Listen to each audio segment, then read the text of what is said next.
Blue Tomorrows, a David Lynch and Twin Peaks podcast centered around exclusive interviews. I'm Lee Tyrrell, and for this second episode, I'm joined by one of Twin Peaks' biggest contributors behind the scenes, Harley Peyton. As both a writer and producer, Harley has his stamp all over the original 2 seasons of the show, and took a key role in the creation of characters like Albert, Harold, and Windom Earle. In this conversation, we discuss every aspect of his work on the show, tension with David Lynch, and more.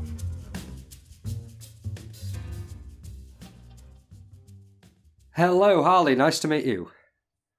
Nice to meet you too. There we go. The sound test. Okay, cool. Hello. I'm sorry I'm not on video myself, but my kitchen's a crash site at the moment after Christmas. It's quite all right. You can see my little cabin that's outside my house. Yeah, that's super nice, man. And an episode of Buffy is on the TV. Yeah, this is where I work. So that looks like a super nice little cave you've got going on there. Oh, it's great. Yeah, it's lovely. I love it here. So yeah, I'm Lee, by the way. Nice to meet you, as I say. Nice to meet you, Lee. I thought we'd start right at the start, which is where I like to begin. It makes most sense, I think. And I was interested in how exactly you came on board with the Twin Peaks family, because I think I've heard a little bit about you already being friends with Mark Frost and him taking you to a private screening of the pilot or something, but I don't know much beyond that. I mean, that's basically what happened. Mark and I met through what was then, I don't know if they're called this anymore, but was then called a fantasy baseball league, which is sort of a sports betting thing where you pick your own teams and compete against each other. And Mark had a team in that league, and his partner was Bob Engels. So I knew Mark that way, and we became very friendly. And he invited me to a screening at the Directors Guild of a TV pilot that he had done with David Lynch. That's all I knew. I didn't know a single other thing about it other than that. Of course, that was enough to make me excited to see it.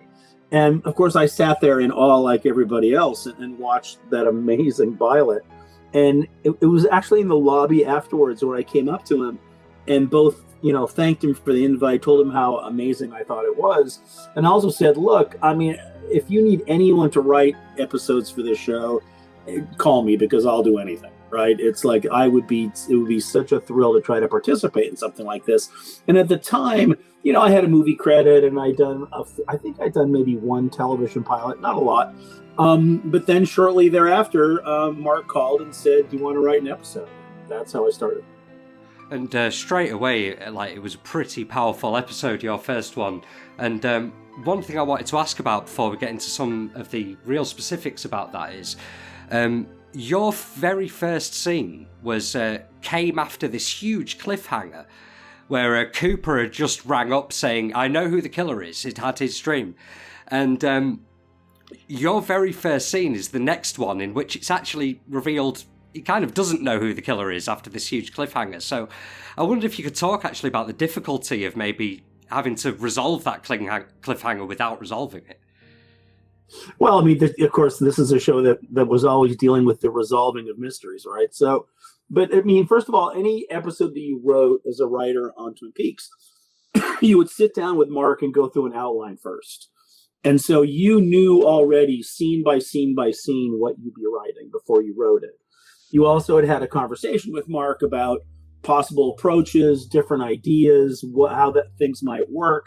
And while you were obviously given an extraordinary amount of freedom when you were writing the episode itself, and that first episode that I wrote was a great example of that, because I realized that for me, the theme was death and how one related to death. And so I had so much fun kind of digging into that and different characters and different speeches. But yeah, this moment after that huge cliffhanger, of course, it was, it's the switch. It's like, now we're going to do a scene that digs into something completely different about the show and a different kind of character relationship. Is this where it's like the ham and the syrup blend in together? Because I believe they're a breakfast, right? Isn't that what we're doing there? I think that's exactly right. And it's one of my favorite scenes, actually, because the idea is you have all these expectations that are created by the end of the previous episode, and then Twin Peaks being Twin Peaks, and quite frankly, just good television being good television, is that you go in a different direction. And the key to it is that the audience is both entertained and not too disappointed when they learn they're not going to find out the truth. Right, and another thing about that scene that plays precisely into that was that scene was very much about still the budding romance between Audrey and Cooper. And one thing I noticed this weekend going through just your episodes of the show is that your second episode, I think the opening scene is the shutting down of that relationship. So again, that's very much a twist around. So how was it to write for that relationship and the very twisty-turny nature of it? And how did you feel about it? Yeah, I mean, I was always a very big fan of that relationship and the potential for it. I thought it was really interesting. I thought it was very challenging. And so it was, and look, on the one hand, and believe me, for whatever reason, we didn't think about this at the time. I mean, he is an adult and she's a high school girl. So, but that's something that I have to confess we didn't think about. There was such a obvious attraction. Sherilyn Fenn was playing a high school girl, but she was simultaneously 18 and 38 at the same time. I mean, she was such a powerful young woman. So I really liked the idea that she was, in pursuit of him.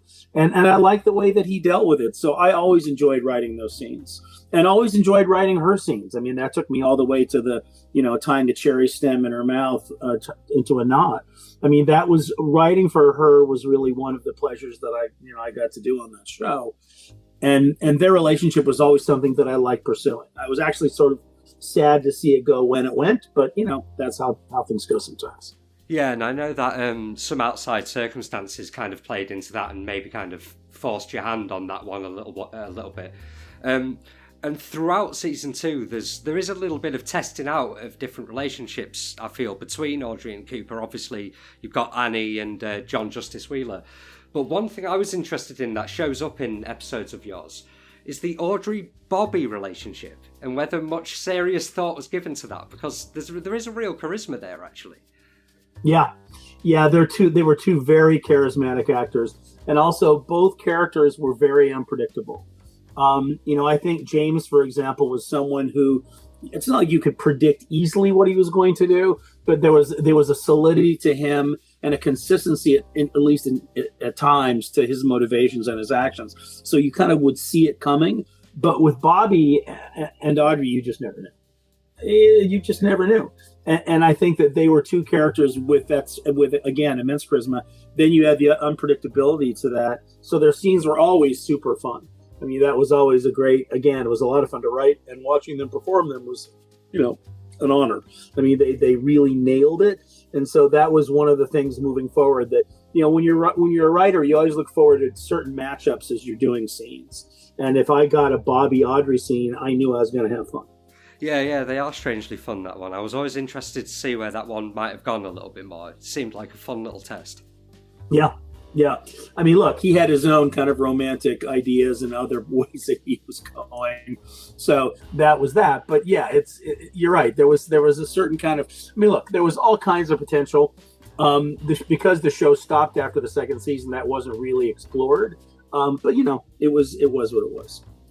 And as I say, I know that there were all sorts of things, like sort of, I don't want to use the word controlling, but maybe influencing the way the writing was going, like outside things to do with the actors and things like that. But there are some definite things that you contributed for sure from my research, such as the Albert character. I know you took a big role in, and one of the most popular characters of all time. I'd probably go as far as to say my favourite character. So I just wondered if you could discuss a little bit about the creation of Albert, and in particular, a quote I picked up from you from the AMA that you did on Reddit it was about the balance between insult and honesty. I was interested in that. Well, yeah, I mean, first of all, it was, the character, the character enters in, and Mark was very clear about what he thought how the character would operate and what he would do. I mean, and for me, it was like starting with the insults, right? Which of course is a ton of fun to write. And it's, and Miguel was so, of course, brilliant at delivering them. And so I think there was something really just that fun. The fun was in the writing, and the fun was in the characterization and the performance.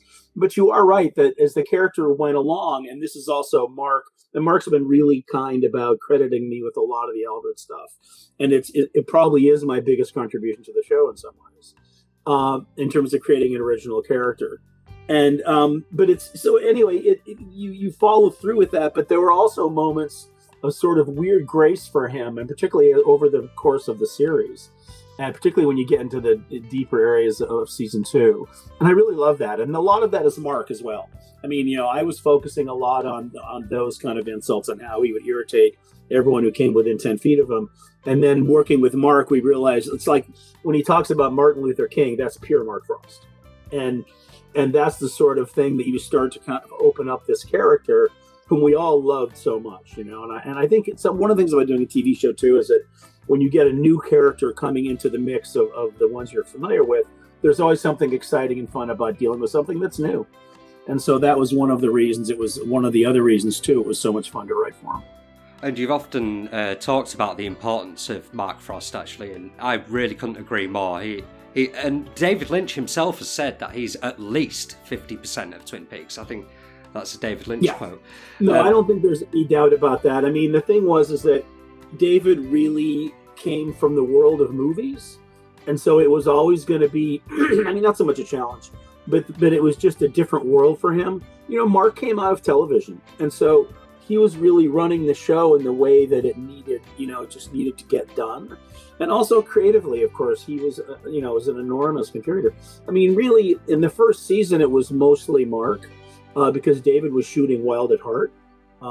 It's funny how that story got twisted around in the opposite, but he was actually in season 1, he wasn't there. So he wasn't really involved as much as I think people think. It was really later, and in season 2 where he really came in, and was much more of a participant. I mean, as I've told this story many times, but Mark and I sat down with Steven Spielberg and asked him if he wanted to direct the opening episode of the second season. Oh, wow. And Steven said yes. He was a big fan of the show. I knew him socially. That's why we asked. And he said, great, just make it as crazy as possible. This will be so much fun. David found out about that and said, well, no, I think I'd better do it. And so that went away. That's one of the great what ifs. Imagine Steven Spielberg directing an episode of Twin Peaks. But it just suggests and shows, I think, how for Mark and I, who had become great friends at that point, it wasn't so much that David just wasn't part of the conversation because he was otherwise engaged. But that all changed as we moved into a second season. Yeah, and there's a lot of stuff in the second season of actually building up the world of Twin Peaks and looking more into some of the characters that might have been more on the periphery of Laura Palmer's murder. And there's a few things I felt I might have put my finger on going through just your episodes that you might have contributed that might not have been talked about much before. I noticed that big chunks of the Bookhouse Boys characterization was coming through in your episodes. No, it's funny. Yeah, I mean that to a certain extent that starts out as coincidence because that's simply the way we're plotting the show. And again, although Mark in the second season did go off to direct a movie, so he was gone for I think it was a 21-day shoot movie, so he was probably gone for 2 episodes of our shoot or maybe 3. So and he left me, nominally in charge, which was terrifying. But even doing that, again, always the same process. And unlike TV shows, people always talk about what was the writer's room like on Twin Peaks. And the answer is we didn't have one. Again, there were writers who were kind of hired independently. Mark's brother was one of the writers. Barry Pullman was one of the writers. And then of course, Bob, who was a producer as well. Or was kind of on staff in that sense. But Mark would always do the same thing. You would come in, you'd sit down with him, and you'd go through it, and you'd have a pretty good idea about where you were headed. And particularly once you get deeper into the show, all those various plot strands are all moving in different directions, and they have to be kind of satisfying. So that was really how that worked. But yeah, I loved writing the Bookhouse Boys stuff. I always thought that was a great spin-off series possibility. Yeah, it was just a fascinating world, and it was such a weird, interesting combination of like the youthful innocence of the Hardy Boys, which is, an American classic about two kids solving mysteries, and then the darker issues of what the hell's going on in the woods. And of course, that's when David's imagination would take flight. Yeah, and the Bookhouse Boys, I think, did make more of an impression because they did. There are little threads of it even within Fire Walk with Me and in the third series as well. So yeah. Yeah, well, David has that kind of bizarre Boy Scout side of him, and so I'm sure the Bookhouse Boys also appealed to him immensely. I'm sure he and Mark created them together, I would think. I mean, because there are things in the show that I can look at and go, yeah, that's Mark, right? That I just know in watching them, it's like Leland and his Civil War reenactment, right? Or not Leland, sorry. It's, the Civil War reenactment, it's like, Benjamin and the Civil War. Well, that's Mark, all right? I just know from seeing it or from knowing him so well. But the Bookhouse Boys really does feel like one of those things where they were both contributing, if not equally, certainly contributing together. Well, yeah, I think that the whole idea that maybe David Lynch did the weirder stuff and Mark did the straighter stuff has always seemed completely wrong to me, because I know the really strange old 60s show, The Prisoner, was a big influence on Mark. Yes, it was a huge influence on him. And you're absolutely right. In fact, I think he was even in discussions about a remake of it at one point. But yeah, it was, look, we all had different things that we liked. But yeah, when it came to things that were sort of off the beaten path, that was, I think with David, it's very organic, right? It's not like David thinks I'm going to do something weird. David just does David. So that's just how he's going to operate. With Mark, there might be a little more forethought involved. But the end results are end up being fairly similar. Whether you're talking about something something like the Bookhouse Boys, or if you're, or any number of other characters who, have these kind of strange interludes or backstories or places that they're going.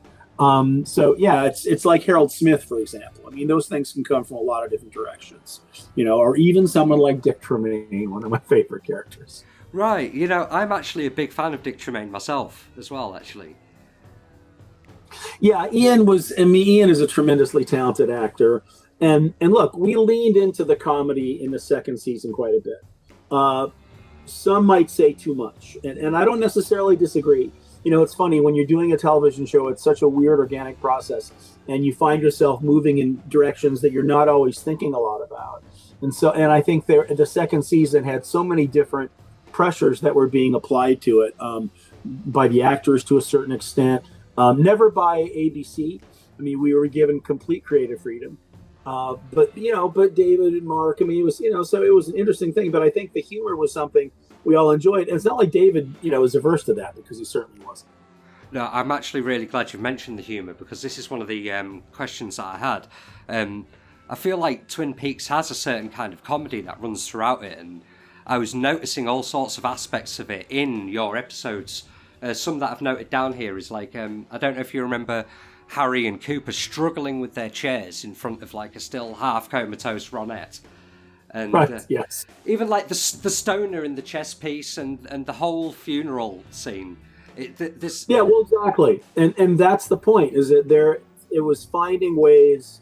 It's if you can move from comedy to melodrama to tragedy in the same scene, and maybe even go back again, that's going to be a successful scene, and you just have to make sure that tonally there's this kind of internal consistency, and so that it's not, that it doesn't just seem like you're throwing things against the wall and seeing if they stick. But yeah, I think for us, and look, like any TV show, there are moments that don't work, but there are many that did, and that was really part of the challenge of writing this television show, was being aware of the importance of having a sense of humor. But making sure that things didn't seem like they had quotes around them, which is why I think some of the shows inspired by Twin Peaks didn't work quite as well, because it didn't seem realistic in a way. And it sounds crazy. You talk about a word like Twin Peaks, and it seems like the last word you would apply to is authentic, but I think it was authentic. And I think that's why it worked for people, that even a character like Bob had a grounded reality that people could understand and, be horrified by. But nonetheless, it didn't feel inorganic or false, and that was, I think, one of the best things about the show. No, I think maybe if I was just hearing you talk there, instead of false, maybe hyper real in some way. Yeah, yeah. Yeah. No, absolutely. And I think that's, I mean, listen, a lot of comedy can sometimes just be exaggeration, but it's also just getting into who these people are, or it's even just, Pete Martell talking about fishing. I mean, and sometimes it's just the actors. I mean, Jack's so brilliant that you would, we would always end up finding these little moments. I mean, when you have people like him or Piper Laurie on your television show, or even the guests like David Warner, these people know what they're doing. And one of the things we truly benefited from, David Duchovny, we benefited so greatly from actors who were thrilled to be part of this, what felt like an experiment, and really brought their A games to it. Absolutely. And you're bringing up all sorts of things that could dovetail into so many different questions. But Sure. since you brought up David Duchovny there, one thing I really wanted to bring up was what it might have been like to write for a transgender character in very, very different times. Because obviously now we live in much more enlightened times in that regard. You know what? It was very important to everyone that not feel like a stunt. And you're absolutely right. I mean, it's, you don't really think of Twin Peaks as being extraordinarily progressive just in the way it approached narrative and character. But this was more a political kind of socio-cultural thing. And yeah, that came from Mark. That was Mark's idea. And Duchovny was someone who I knew socially in town. And so it was great to have him come in and read. And he was just amazing. And that was something where it was never a joke. It was never anything other than, this is who he is, and this is how he dresses, and this is how he goes, this is Denise Bryson. And there was never any need, and that was the era of, in the 90s then in particular, on I think really any other show, there would have been a whole lot of nice dress jokes. But that wasn't what we wanted to do or what we were after. And in fact, that was, I think that's a really nice, one of the nicer characterizations on the show. And because you are right, it was well ahead of its time, just in terms of how the subject matter was approached. Yeah, it's absolutely excellent. I was always a big fan of that character. And I was kind of eager to not get too much into a list of things that you've contributed and go discuss this a little bit. But you did mention Harold, and I know that's one of your other big additions to the show, specifically based on the Diaries of Arthur Crewe Inman, right? Yes, that's Harold Smith. I had bought those diaries, just as a buyer of books at this great bookstore in Los Angeles called Book Soup. And what happened is that after the first season ended, Mark said, okay, look, we're coming back for a second season. In this off time, just bring in some story ideas for the second season. Right. Think of what you can, think of what'll work for you and what you think can work for the show. Right. And so I just looked at my bookshelf and went, okay, this is a really fascinating character. I had no idea exactly how he was going to fit into things yet, but that was something that I knew I wanted to do. So yeah, that's how Harold was kind of created. Nadine going back to high school was my other idea. And the super strength as well. Yes, yeah, it was. And I loved it. There are people who decidedly do not. No, funnily enough, I do as well. All those scenes of Mike and Nadine at the hotel are hilarious to me. And again, you're talking about Wendy Rowe doing such great work. But that was one of the other ideas that I brought to Mark as we started the second season. But Harold became obviously very important, and Lenny was such a wonderful actor, and it's one of the characters who I think really made a huge impact on people. I mean, there's a young woman who reached out to me on Twitter who I think has asked me 5,000 questions now about Harold Smith.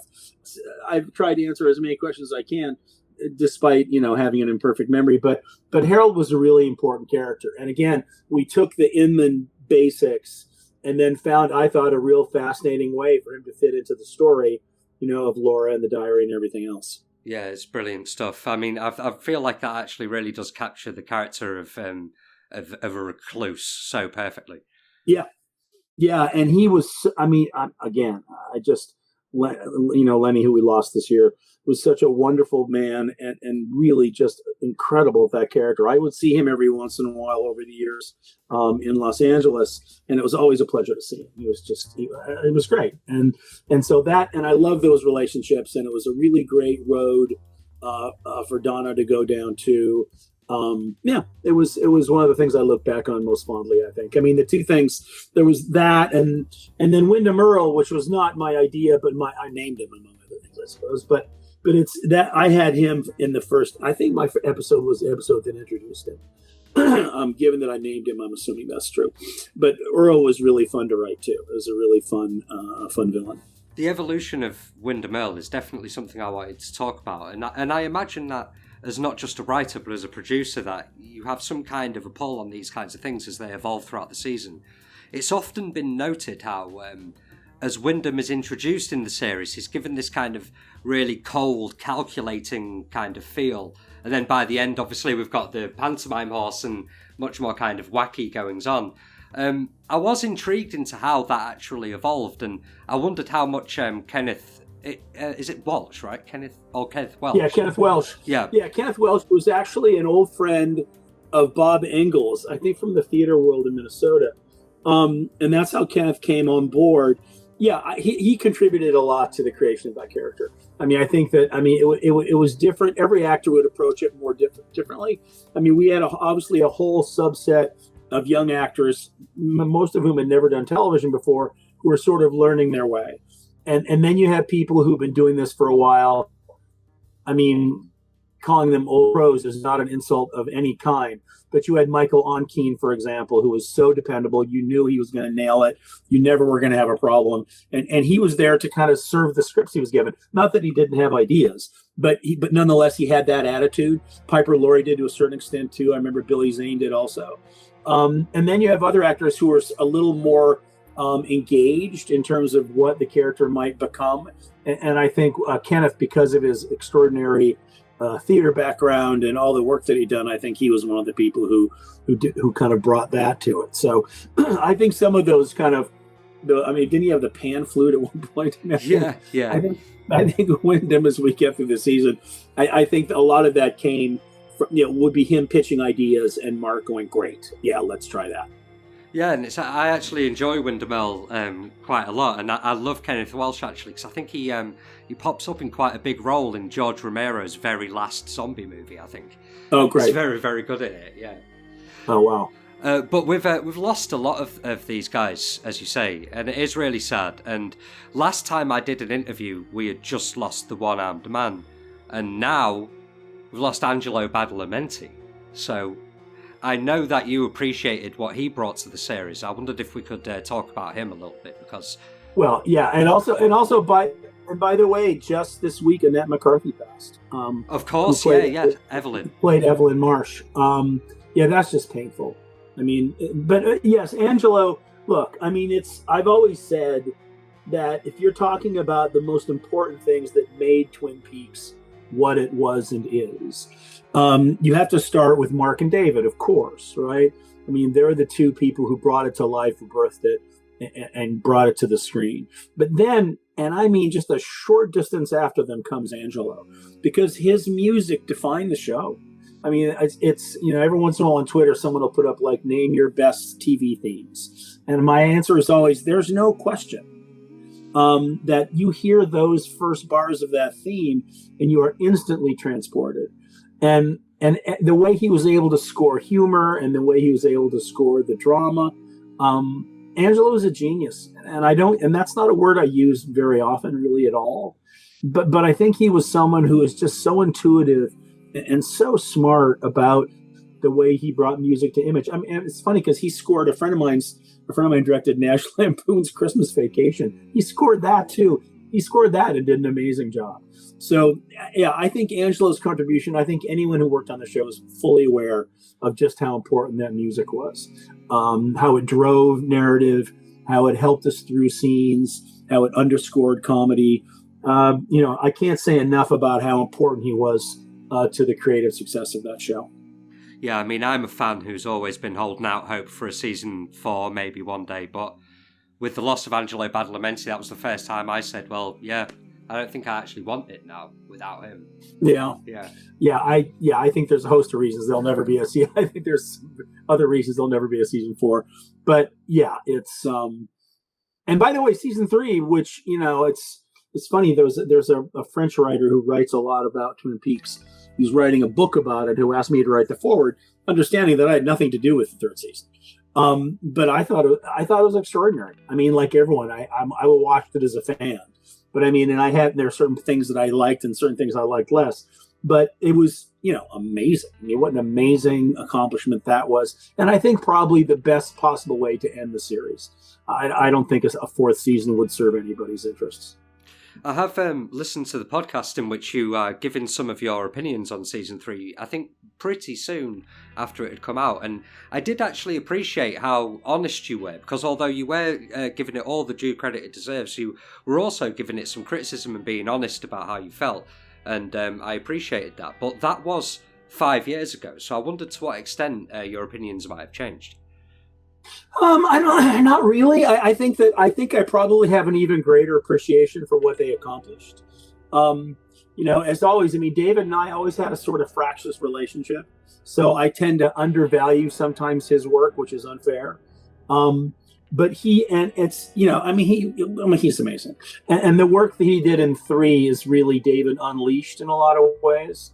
When you unleash David, I think you get great things. I think you also lose certain things that I missed and would look more for. I mean, I think, as I said, maybe even in that interview, if you look at the last 2 episodes, they're really 2 different endings.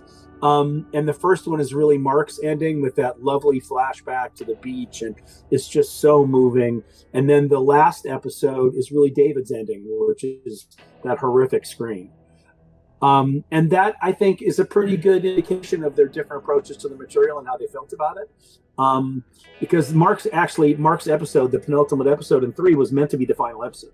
And then David said, wait, I have more things to do. I mean, the crazy thing about David is that he would do that. And I remember at the end of the second season, we very carefully wrote the season finale of the second season.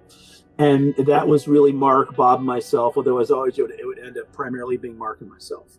And we put that episode together, and then word started coming back that, now David's just rewriting it. He's just doing his own thing. And I was furious. Okay. I was really going through a very good, how dare he? And it was really and that was my position. And then I saw what he did, and I just went, okay, this is one of the best hours of television I've ever seen. I mean, so that was my relationship with David throughout. But you see something like that at the end of the second season, you're just seeing something that you haven't seen before. Right. And I think the third season gives you even more of that. So, I've always I came to Twin Peaks as a fan at the start, and I left it that way at the end.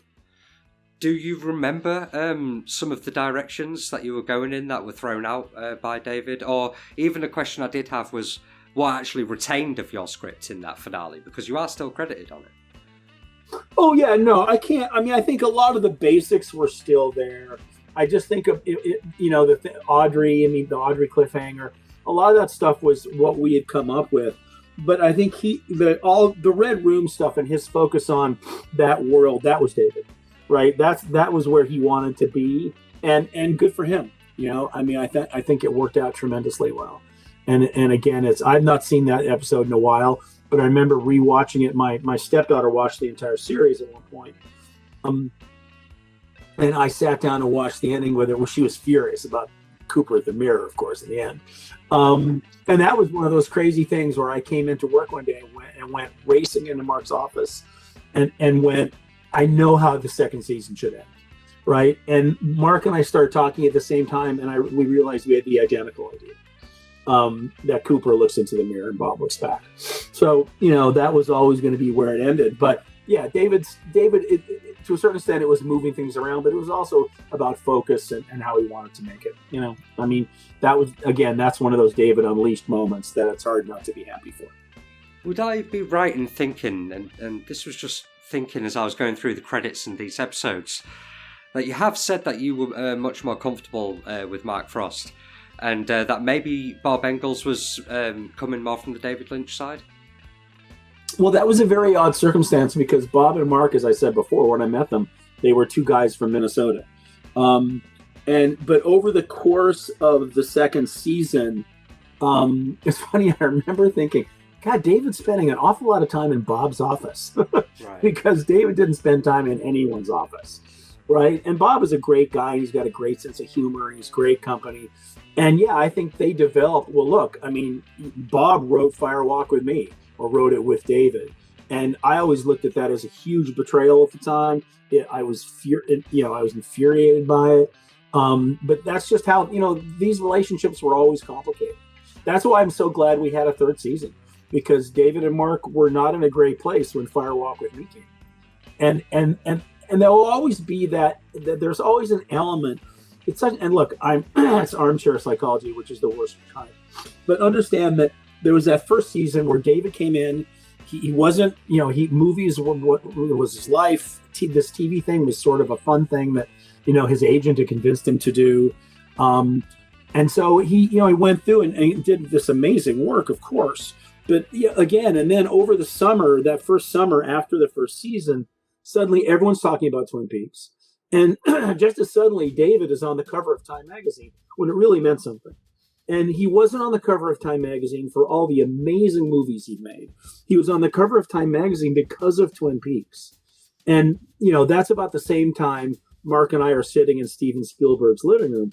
So I think that for David, from that time on, there's been a desire to sort of, and you can understand the artistic sort of urge to reclaim this world. Right, it's a world that he helped build. Obviously, in fact, it was helped build. It was he built. But I think since then he's always wanted to, in many ways, sort of reclaim it. And Fire Walk with Me was a huge way of doing that. I mean, it was like, okay, this is mine now, and I'm going to show you how it works.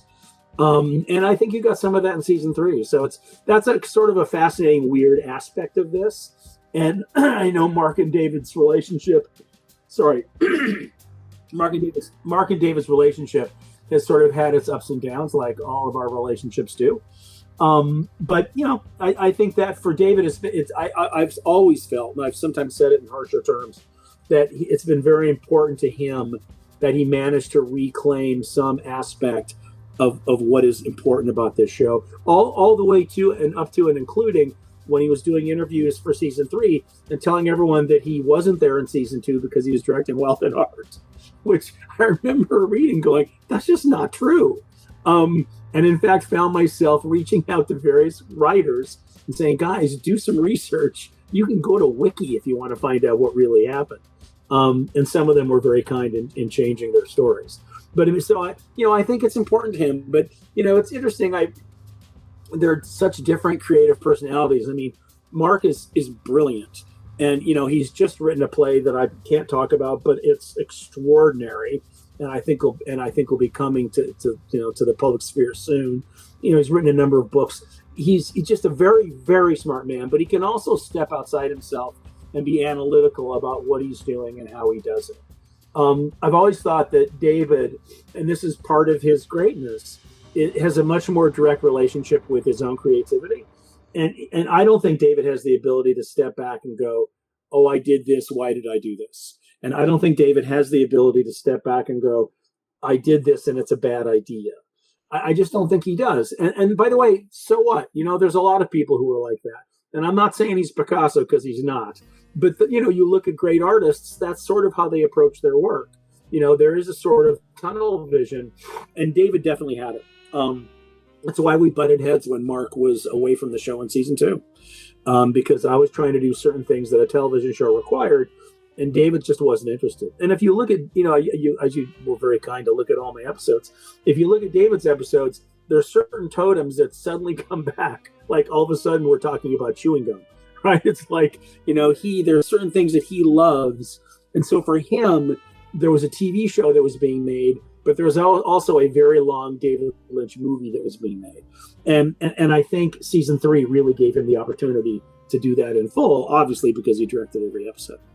Well, on the writing side, I mean, I did notice that several of your later episodes in season 2 do fairly heavily feature Gordon Cole, and indeed, like some of his more well-known moments, like the entire interaction with Shelley and Bobby, which is really up there for a lot of people. And I did question, like, knowing how David Lynch works myself, like, Is there even any writing for that character, or is that just something? Well, actually, yeah, that's what's interesting is that David the actor is a completely different human being than David the director. And it's not like I would describe him as malleable, but I mean, you would write those scenes, and because Gordon Cole, and listen, that was in many ways his creation at the start, but because it was so specific. I mean, Gordon in a way is sort of an analog to Albert, right? They're very specific characters, and they're highlighted by very specific things. I mean, and Gordon, we can't hear, and all those things. So it's not that it was easy to write, but it was on some level less challenging to write because it was a very specific kind of thing. And when David came, it's not like he came on set and started telling people what to do. He was an actor, and he was doing his part, and he was being directed by any number of the wonderful people we had directing these episodes. And I actually thought his work on the show as an actor, and by the way, in season 3 as well, it's just amazing, right? I really do love it. I mean, there were times, it's like, who's the actress in season 3 has the scene in Paris at the table with her? I just think that, I think David just had a crush, quite frankly. Yeah, there are elements of that in his work, for sure. There's a little bit of that. It's like David, and again, this is in the 80s, but he wanted Shelley Johnson to somehow be attracted to him. And so I wrote the line for Bobby, which I almost wrote it on the set, where Bobby was like, why would you be attracted to an old guy like that, or whatever it was? And David did not appreciate that, of course. But again, David's not going to take the time to go, maybe this is inappropriate. He's just not going to, right? It's like he has gut instincts in a way that we normal people, and I don't mean that as a criticism, don't have gut instincts. They're just who he is. So, but I'll tell you though, it was a pleasure working with him as an actor. He was really great. Yeah, he is. But I'm glad we've gotten into these ups and downs as well, because it leads me into a stranger kind of non-Twin Peaks question that I had, which is that I think just a year or a couple of years on from Twin Peaks, we had a very obscure television show on the air. Again, Mark Frost, David Lynch, Bob Engels was involved, Scott Frost was involved. There's a lot of people from Twin Peaks made the move over there, including Ian Buchanan, of course. But you weren't involved in any capacity, and is that because things had come to a head by that point? Yes, it was. When I was running, no one called it a showrunner back then. But when I was running the show in Mark's absence, and this is obviously talking to Mark every night on the phone. I mean, it wasn't like I was, doing this kind of freelancing, but I was nonetheless doing it. And I had a very talented director whose name is now going to escape me, who had a whole opening shot planned about. It was a little micro camera that came out of the ceiling. Todd Holland, and Todd Holland had this whole thing planned, all ready to go. And my phone rings at like 11 at night, and it's Todd, who is completely freaking out, saying, I just got off the phone with David. He just gave me a ton of script notes. It's going to ruin my day tomorrow. I won't be able to make my day, and I'll lose Piper Laurie because Piper Laurie's leaving town the next day. This is a disaster, and I don't know what to do. And I said, look, David has no business giving you notes the night before you shoot. I don't have any business doing that. Shoot your day, do it as written, and then we'll go from there. I then call up Mark and say, Mark, and Mark was the person obviously who would deal with David in this way. And I said, Mark, you got to call David and tell him that he can't give script notes, at 10 or 11 o'clock at night before a shoot. It's unprofessional, right? And not only that, it makes it difficult for us to make the show we're making. And Mark, understand, is in the middle of directing a movie, said, oh, no, I'll handle it. Well, for whatever reason, he wasn't able to talk to David before the next day's shoot. And bear in mind, in the second season, unlike the first, David had an office. He was there every day. He was a real presence on the set. I mean, in the first season, he never would have seen what a director was doing because he simply wasn't there. But in the second season, he would. And he saw that the changes that he had talked about weren't made, that Todd was directing his day the way the day had been planned. I got a phone call, and I'm telling you, 5 minutes doesn't sound like a long time, but to have someone scream at you for 5 minutes, it's a pretty big thing, right? And I remember sitting there on the phone going, wow, this is so weird. David Lynch is just screaming at me, right? And he was really angry. And, I just said, look, David, there's nothing I can do. And I made the points about, when one can give notes and how to make the show and how we've got to protect our directors. I did all of that. From that moment forward, David and I simply did not have any kind of relationship. And he didn't forget that moment. Whatever, I didn't respect his authority, whatever I did wrong, unlike Bob Engels, for example, who was telling jokes with him, with an unlit cigar in his mouth in his office every day. David wasn't talking to me. And it was very funny. When the show ended, we all had Mac computers, very old school Macs. And that was the first computer I ever wrote on, right? I was working on a typewriter before that. And I remember when the show ended, I got this call from the front office saying, or the Twin Peaks office, which was still nominally together, even though we finished the second season. And it was, David just wants to make sure you give your computer back. I said, David is paying attention to this? Yeah, he wants your computer back and he wants it back now. Well, needless to say, and I'm like a young asshole, I'm like, well, fuck that. I'm not giving him his computer back. I'm going to hang on to this computer for as long as I can. So that, it devolved into that sort of absurdity. And again, I'm thinking, well, David Lynch is worried about my computer. So that was all sort of insane. And I remember Mark calling me up and saying, we're doing, on the air. I'm going, oh, wow, that's thrilling. Actually, it wasn't Mark. It was my agent, Tony Krantz, who was the one who was instrumental in putting the show together. And Tony called him and said, yeah, you're not going to be on the air. And I said, yeah, I'm not surprised. I regret that because it looked like it was a lot of fun. And in a way, it was Mark in particular being able to do, okay, we did so much comedy. Let's just do a straight up comedy and see how it plays. And it's funny, actually, because I'm actually a pretty big fan of that show, and Miguel Ferrer's obviously one of the main roles in it, playing what I took to be a kind of mega version of Albert. So yeah, that's there funny. must still be some of your DNA in there somewhere. Well, yes, I suppose, yes. If any hint of Albert is going to be partly me, but I'll be honest with you, I didn't see the show. Right. It's hard to find now. Yeah, I was suitably peeved at the time. I'd actually sort of like to see it. So I didn't see it. I just knew that I wasn't going to be a part of it. And that was, a pretty big disappointment. Well, as we get near the end of this conversation, I'm glad that you've brought up some of the other directors, because it's true that David Lynch, is as fantastic a director as he is not wholly. And that you particularly mentioned that the ceiling thing, which did end up in the episode. I actually made a note about it because I thought it was beautiful. Yeah, Todd Holland. Yeah, brilliant. Zooming out from that, and I'm gonna get my head bitten off by this in the Twin Peaks fandom, but one of your episodes was directed by Diane Keaton. Yes. And I thought she actually did magnificent work myself, with some really strange stuff. It's interesting. We had all kinds of directors on this show, and I worked with some of the better ones. And Cale Deschanel, I mean, come on, amazing. Leslie Linka Glatter, who was much younger then, but obviously did this extraordinary work. Tim Hunter, right? I mean, come on. I mean, we just had so many good directors, and it was such a thrill. And this was Todd Holland, really at the beginning of his career in some ways, who's gone on to do extraordinary work. So that was all, really very important. It's interesting.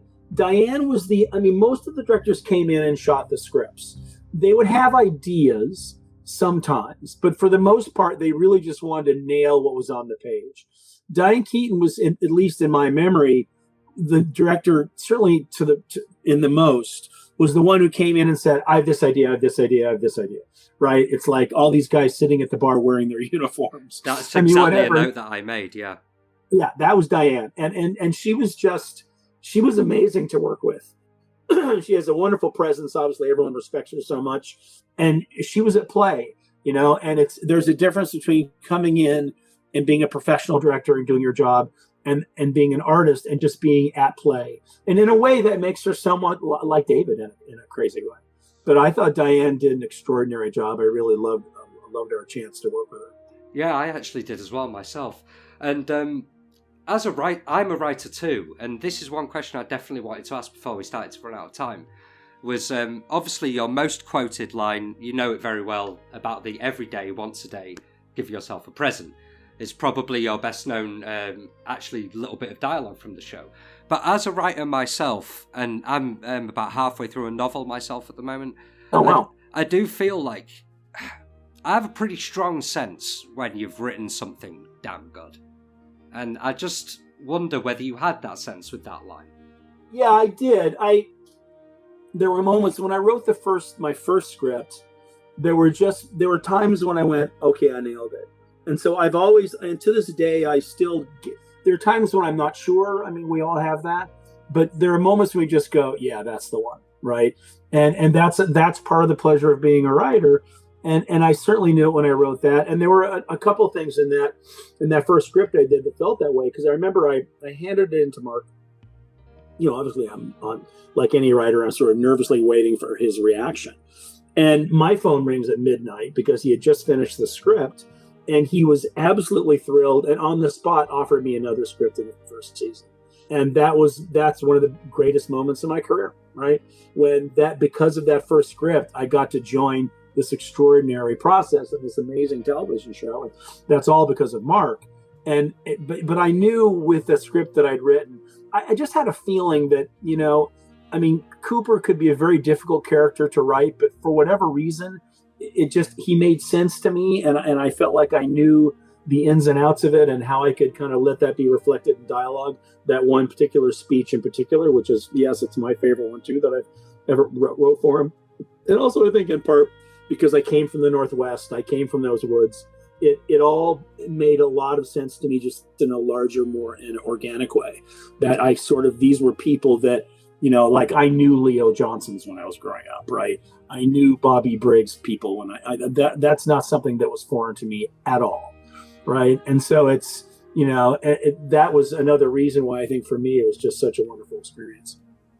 And we've talked so much about your writing, but I don't think we've talked too much about your production role. So if we could get a couple of minutes about that maybe before we finish up. Because, before you answer, one thing you mentioned in an actual special feature on the DVD set I watched as well was what it was like to live in Twin Peaks land while you were producing. Like you had all the sets around you. Yeah, that was amazing. Yes, because the offices were in this huge building in Los Angeles in the San Fernando Valley, and you would drive out to work, and this was only for the second season, not the first. And we all had our offices, and then you would just walk down a set of stairs, and you were suddenly in Twin Peaks world. You were in somebody's living room. You were in the hotel. There was something sort of magical about that, because we really only shot maybe one day out per episode. So most of the time was spent there. And that was great because it was this one big family, and various producers would be moving in and out. And that did allow David to move in and out in the second season because he was there with his office that had a single piece of furniture. It just had a chair. That was it. There was no desk, nothing else, just a chair, a comfortable chair. So yeah, that was sort of thrilling. It was one of those magical experiences. And I think I've said since that, a lot of television shows that start, and few shows start with the sort of notoriety that we had, but they start in such a big way, and then you go through various complications, and then everything sort of explodes, and that usually takes 4 or 5 years, and somehow we managed to do it in about 18 months. So it was a very intense, crazy. Thank God there was no internet then, but it was just it was a really amazing experience, and obviously one I think for every person on that show, has carried with them throughout their lives. And clearly endures with a fan base to do, and creating new fans all the time. I only watched it for the first time a year ago, so I'm kind of a new fan. Awesome. Yeah. It's always fun to have people who start to watch it. My stepdaughter, as I said, I sat down and watched a lot of it with her. My daughter, who's 18, I'm now telling her, okay, it's time. Yeah. So we'll see. She has a lot of friends at school who want to know all about Twin Peaks. So come on. It's having nothing to do with my participation in it. It's, I think, one of the most significant television shows that have ever been made. I don't know what the 5 top ones would be, but I know Twin Peaks is among those 5. Just because of what it showed, how television could be made, the way it kind of changed the way we tell stories. And you hear all the time various, Damon Lindelof, other people who all talk about Twin Peaks and what an inspiration it was. And even Joss Whedon, I think at one point was asked, if you could have been in any writer's room, what would it be? And he said, The Simpsons or Twin Peaks. So, I feel like it's had that impact. And I got to say, that's one of the reasons I really loved season 3, because there were so many people who were influenced by it, but on some level had forgotten it. And to get a chance to revisit it, 30 plus years later, I think that was really a pleasure for everybody. 100%. I'm just watching Stranger Things for the very first time, and there's Twin Peaks all throughout that. Isn't it? Yeah, and I love Stranger Things. Yeah, oh yeah, it's so much fun. Yeah. Well, before I let you get away, Harley, very last thing, because you mentioned in your AMA, you recommended to people a group called Bowen and the Club of Gore, right? Who Yes. I have been a fan of for years. And when I went through... Yeah, when I saw your AMA, I just thought, man, I did not expect to see that name come up. So, any music recommendations for us, Harley? Well, I mean, I think Bowen and the Club of Gore would be my first and foremost one, just because it reminded me, a lot of their work reminds me so much of Angelo, and I fell in love with that right away. But it's like my music tastes. I mean, it depends on what you're talking about. If you're talking about film composers, it's like, obviously I'm a huge Ennio Morricone fan, but there's a guy named Piero Piccioni who's just extraordinary. Right. And Piccioni is very much like Morricone. You'd have a difficult time in some senses telling them apart. But when it comes to contemporary music, I love all kinds of bands. Big Thief, Black Country New Road is a really big favorite band of mine. I listen to a ton of music. I listen to it when I write. I listen to it otherwise. So that's something that's obviously very important to me. Anyone who knows Bowen and the Club of Gore knows their onions, in my opinion. Oh, well, they're an amazing group. But it's funny. I have some friends I've actually made via Twitter, and Richard Kadri, who wrote the Sandman Slim novels, who's an really amazing writer with a crazy imagination. And we shared our Bowen Club of Gore love via Twitter. So it's always fun to run into a fellow admirer of their work. Absolutely. I think I'm going to have to put some on now. But thank you so much for that, Harley. That's been excellent. Oh, sure. No, it was a pleasure. It was great talking to you. I really appreciate your thoughts and also your enthusiasm for the show, because it's something well worth thinking about, I think. Same to you, and I appreciate your honesty, actually. I feel like we've gotten into some really interesting points of conversation here. Yeah, I've gotten more honest over the years. But I mean, I think, listen, it's like any experience. I mean, it's complicated. And mine in particular, the whole thing about my relationship with David and where that went. But the one thing that I can say, without hesitation is that, this brilliant television show came from Mark Frost and David Lynch, right? And without the other, it doesn't happen. And no matter whom, Mark doing it by himself, David doing it by himself, the magic won't be there. And there was a kind of alchemy when the two of them got in the room.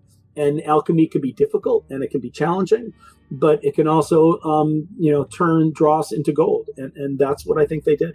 Yeah, I couldn't agree more. But the contributions of people like you shouldn't be forgotten either, and that's exactly why I wanted to do this interview. So thank you. Well, I appreciate that a great deal. Mark's been very kind over the years, so that's something that, yes, thank you. I mean, I'm not unaware of them. I mean, it's some of the best work I've ever done, and it's an experience that I obviously look at with great fondness. Excellent. Well, thank you again, Harley, and I'll let you know when this is all edited up. I'll be aiming for a Friday release, I think. Cool. No problem. Anytime. I really enjoyed speaking with you. Excellent, man. Thank you. Right, well, I'll say bye for now and let you get on with your day. Awesome. Thanks, man. Bye-bye.